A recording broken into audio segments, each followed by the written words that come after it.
semana, os dias antes da ocupação, você tinha todos esses carros sendo queimados pela cidade, ônibus queimados, assim, não parava de chegar informação aqui na redação. A gente colocou uma pessoa que ficava encarregada só da contabilidade, digamos assim, da contagem, e não parava de chegar no número. Era uma loucura para a gente ter um controle, né, de quantos casos estavam acontecendo, que era assim, queimaram 3 ônibus, sei lá, em Manguinhos, e aí daqui a pouco queimaram 2 na Mangueira, aí não, mas tem certeza que é Mangueira? Não é mesmo de Manguinhos? Aí, enfim, você tinha que fazer toda essa checagem. Não dava para mandar gente para todo lado. Era muita coisa acontecendo. E como que chegava a informação aqui para a redação? Pela polícia, os repórteres ligando o tempo todo, né, para Secretaria de Segurança, para a Polícia Civil. Chega informação também, né, você vê na internet, alguém colocou, Twitter é uma coisa que ajudava muito a gente. Então tinha repórter que ficava, né, vasculhando o Twitter, porque as pessoas passam e contam, olha, tem um carro queimado aqui, não sei aonde. Então, aí a gente ia checar, claro, você não vai acreditar, né, em todas as informações, mas era uma fonte de informação pra gente começar essa checagem. E foram dias muito tensos, assim, porque era muita coisa acontecendo para todos os lados da cidade. E a gente não sabia onde aquilo ia parar. E tinha uma tensão muito grande na redação. As pessoas ficavam tensas profissionalmente e pessoalmente. Então, você não sabia o que podia acontecer.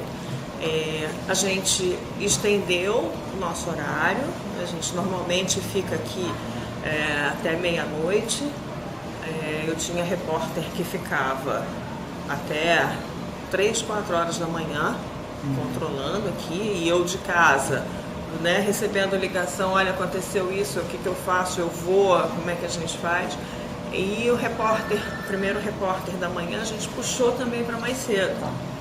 Então a gente estava praticamente 24 horas. O repórter que ficava até o final aqui, nesse horário estendido, ele deixava um relatório grande, ele ia informando online e deixava um relatório de tudo que tinha acontecido para o que chegava de manhã já começar também a apurar dali, né? Seguir daquele ponto. E ia atualizando, a gente tinha uma arte grande, né, no sistema, que as pessoas iam atualizando. Então, às vezes eu saía daqui, tinha 10 ônibus queimados. Eu chegava aqui no dia seguinte, mais ou menos essa hora, uma e pouco, a hora que eu chego, eu abri a arte, já tinha 18. Eu falei assim, meu Deus do céu, não parava. Então esse foi o primeiro momento. E aí começaram, né, os boatos, vai ter invasão no Alemão, vai ter invasão no Alemão. E numa manhã, né, a polícia cercou, né, com a Marinha, né, com aqueles carros da Marinha. Aí foi a outra correria, né, quem você vai mandar para lá, quantas pessoas você vai mandar para lá e com que orientação. Porque aí você tem um problema sério, que é a segurança da equipe. Né? Você não pode colocar as pessoas em risco. Então isso era uma coisa que a gente sempre conversava. Você sabe que repórter às vezes é meio doidinho, então as pessoas se empolgam e querem ir. Então sem proteção não sai daqui. A gente tem colete, prova de bala, saía todo mundo de colete, não saía ninguém sem colete, repórter, fotógrafo, motorista, tinha... Escrito imprensa, tudo? Escrito imprensa, tinha a orientação, assim, não pode correr riscos. Claro, risco sempre tem, mas assim, a orientação era, ninguém entra, você tem que ficar ali embaixo, entra só com segurança, se a polícia disser que pode entrar, se o exército disser que pode entrar, se aquela área ali já está liberada, senão não tem. Então isso era uma orientação muito firme, né, que a gente dava aqui para a equipe, eu, Paula, o Fernando, que é o outro chefe de reportagem. Porque não vale a pena, você não pode arriscar. E realmente é muito perigoso. E a gente ficava aqui muito tenso. né? Eu ficava acompanhando, e sim, televisão ligada naquele dia clássico, né? Daquela fuga, acompanhando, a Globo estava, né, com um helicóptero de bastante longe. A gente tentava também alugar helicóptero, mas aí ninguém queria voar, né? Tinha limitação de espaço aéreo, também não adiantaria a gente voar, porque a gente ficaria muito longe sem ter um equipamento que puxasse a imagem, né? Então, aquilo ali não dava para a gente fazer, aquilo não tinha jeito. Bom, com todas essas, né, orientações de segurança e tal, nos dias seguintes, quando, né, as forças, né, do Estado, Exército, polícia, BOP, começaram a entrar com mais segurança, os repórteres começaram a entrar também, mas sempre com essa orientação. Não é para ir em área em que ainda não se saiba, que não se tenha certeza, né, de que já se tem um controle, né, não vamos correr risco. Enfim, tinha essa preocupação muito grande, né, de segurança. E teve um dia que eu estava aqui, e aí a mesma coisa, a gente com horário estendido, então repórter que chegava às 8 horas da manhã, que aquele horário de 8 horas da manhã, estava chegando 5 e pouco, 6 horas da manhã.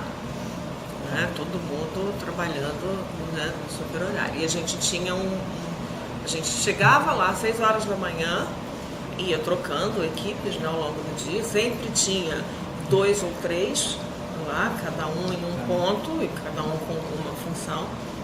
A gente ia trocando e ficava no plantão até 1, 2 horas da manhã. Teve um dia que as coisas pareciam que estavam mais ou menos calmas, já 11 e tanto da noite. E aí começa um tiroteio, o repórter me liga, olha, tá tendo tiroteio. Eu falei assim, pelo amor de Deus, você tá seguro? Não, pode deixar, eu tô num lugar seguro. Eu falei assim, se protege, pelo amor de Deus. E aí eu olho na televisão, tava ele no telefone falando comigo, porque a equipe da TV Globo também estava protegida no mesmo lugar e filmando dali, e mostrava todo mundo encolhido atrás de né? Estava bastante longe dos tiros, mas a gente sempre fica, né, assustado. Protegido por um tanque do exército, né? Estavam todos atrás, sentados na calçada, assim. Estavam protegidos, mas é um susto você olhar aquela imagem, você ver a pessoa naquela situação, é muito complicado, né? E, enfim, graças a Deus não aconteceu nada. Teve um dia que um fotógrafo, eu acho que da AP de uma dessas agências, foi atingido, né, no ombro, não teve maior gravidade, mas ele também estava do lado da nossa equipe. Então só você ter todos esses cuidados, todas essas, né, precauções, enfim, que infelizmente acontece. Mas não aconteceu nada, mas foi um estresse. Imagina. E quantas pessoas participaram dessa cobertura, assim, em todos os dias?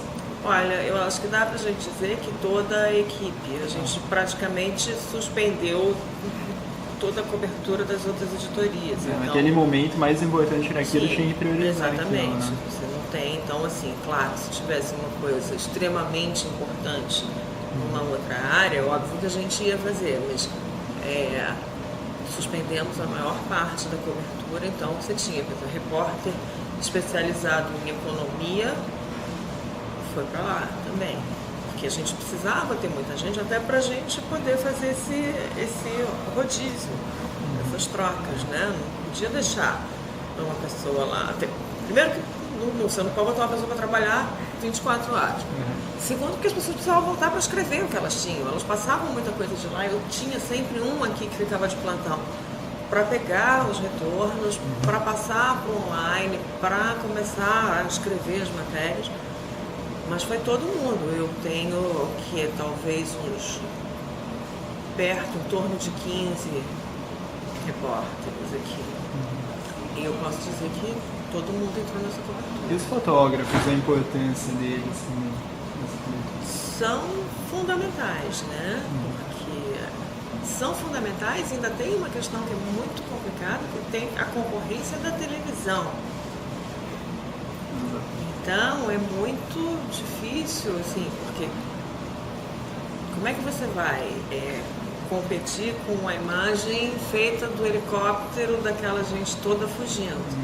Você tem que buscar coisas diferentes. E para o dia seguinte ainda também. Exatamente, ainda para o dia seguinte. Então, por exemplo, teve um dia que o Rafael Andrade, que é o nosso fotógrafo, eu falando com eles lá e vendo na televisão que tinha, né, tiroteio e eles protegidos num lugar, e eu vejo na televisão que tinha uma menina pequenininha, uma moradora, onde, né, ali onde eles estavam, e a menina estava com um olhar de pânico tão grande e ela tapava os ouvidos assim, fazia um olhar de terror. Eu estava no telefone falando com o repórter que estava ali, eu falei assim, passa o telefone rápido para o Rafael. Aí, né, passou, eu falei assim, Rafael, olha, vê a menina que está atrás de você. Aí ele vai e falou assim, já estou fazendo. Saiu uma foto, foi para a primeira página, uma foto que é difícil falar isso, né? A foto, jornalisticamente, ela é maravilhosa, mas assim, te dá uma pena, uma dor de ver aquela menina de 6, 7 anos naquele sofrimento. Então, é isso, eu acho que o fotógrafo, ele nessa situação e com essa concorrência que ele tem, ele precisa buscar um pouco o diferente, né? E você tem milhares de fotógrafos lá correndo, você tem cinegrafistas, é muito difícil. Mas acho que a gente conseguiu ir bem. E lá, assim, em campo, um ajuda o outro ou cada um quer pegar um furo diferente, uma imagem diferente? Como que é essa relação deles? Eu acho que é óbvio que cada um quer ter o seu material exclusivo. Mas eu acho que tem uma solidariedade muito grande. Então você, o fato de você querer ter o seu material exclusivo não significa que você vá atrapalhar o outro, prejudicar o outro. A gente sentiu muito isso quando esse fotógrafo de uma agência internacional foi baleado. Porque toda hora ligava um fotógrafo me dizer, fulano foi baleado e a gente está ajudando e, né, colocamos ele no carro, mas eu ainda estou aqui fotografando. Então você tem uma coisa de proteção que você precisa ter também, você precisa, né? Mas, enfim, você tem que buscar o seu material exclusivo, mas acho que tem uma solidariedade grande entre repórteres também. Você sabe que alguém, até por uma questão também de segurança, né? Você sabe que tem alguma coisa em algum lugar. É muito difícil, se é uma área mais complicada, é muito difícil de você ir sozinho. Às vezes não vale a pena. Eu acho que isso é muito ali também no momento, né? Não dá para você avaliar agora, assim, de longe, não, todo mundo lutando pelo exclusivo ou não, todo mundo passa para todo mundo. Eu acho que tem situações e situações. E eu acho que essas pessoas, graças a Deus, aqui todo mundo tem muito essa consciência, assim. A questão da segurança. Né? Acho que tem que ter muito cuidado, né? Não dá para fazer maluquice. Acho que esse é o fundamental. Mas eu vou te dizer, cansou. Quantos dias de cobertura? Olha, foram pelo menos de cobertura assim, muito intensa, pelo menos 2 semanas.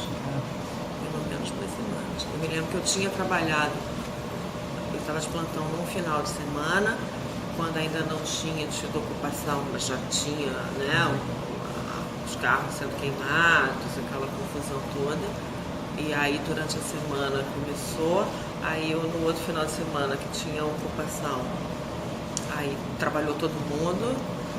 Então a equipe que tinha trabalhado comigo naquele final de semana emendou, claro, a gente tentando ali, né, dar um dia pelo menos para alguém descansar e tal, mas a gente pegou no mínimo uns 15 dias direto. Quando começou a acalmar, a gente começou assim, fulano tá muito cansado porque ficou lá todo dia, subiu o morro todo dia, não sei o que, então dá uma folga para ele hoje. E no dia seguinte, não, agora vamos botar fulano para descansar, para conseguir equilibrar. Mas foram pelo menos 15 dias assim, muito intensos. Depois continuou, claro. E como que foi a cobertura depois de todas as ações que tiveram? Manteve um repórter lá, ou pelo menos ia todo dia para ver como estava a situação? Mantivemos durante ainda mais, talvez mais uns 10 dias. Todo dia a gente tinha pelo menos 2 lá. Tinha um para cada lado, né? Porque aquilo ali é uma área muito grande, aquilo é um negócio gigante. Então a gente, um só não podia, não dava. Então a gente tinha pelo menos 2, menos tempo, eu não precisava mais chegar lá às 6 horas da manhã, nem sair 2 horas da manhã.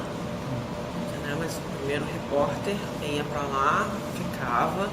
E aí depois ia um outro para render e se a gente tinha informação aqui, porque aí também o que a gente tinha muitos repórteres que estavam aqui aí fazendo matérias mais especiais. Assim. Então tinha uma repórter que levantou o caso, foi a primeira que deu a história de um rapaz que disse que policiais tinham roubado 31 mil reais de uma indenização trabalhista que ele tinha recebido. Então ela voltou lá dias depois para ir conversar de novo com ele e com outras pessoas que ela tinha conversado que tinham sido vítimas de abuso. Então o que tinha acontecido com essas pessoas, né? Como é que estava a vida delas, o que tinha sido resolvido, se tinham investigado ou não. Aí eram as coisas mais especiais, né? Essas pessoas elas não estavam nessa cobertura padrão ali do plantão, de ver quantos foram presos hoje, o que foi apreendido hoje, né? O que a polícia descobriu. Isso era as histórias reais de pessoas. Exatamente, assim, favela, exatamente. Né? Era ali o que a gente chama do por fora, né? E a gente teve reforço também em São Paulo. Eram repórteres e fotógrafos também em São Paulo, nesses primeiros dias, né? Nesses 15 primeiros dias, porque era muita coisa. Isso daí é comum, então, mandar repórter aqui para sucursal, fotógrafos, né? Para ajudar na cobertura ampliada. Sim, porque tem cobertura que, sim, pode mandar a redação inteira lá de São Paulo que ainda vai ter trabalho para fazer, né? Tem coisa que é muito grande. Estou falando dessa questão de treinamento, né? Essa cobertura. Tem as Forças Armadas costumam oferecer cursos de treinamento para cobertura em áreas de conflito. Então a gente tem alguns repórteres aqui na sucursal que já fizeram esse curso, não são todos. Até porque também não são todos que têm essa necessidade, né? Tem ali os que são prioritários, que são os que cobrem cidade e tal, que fazem mais matérias para o cotidiano, então eles precisam ter essa formação.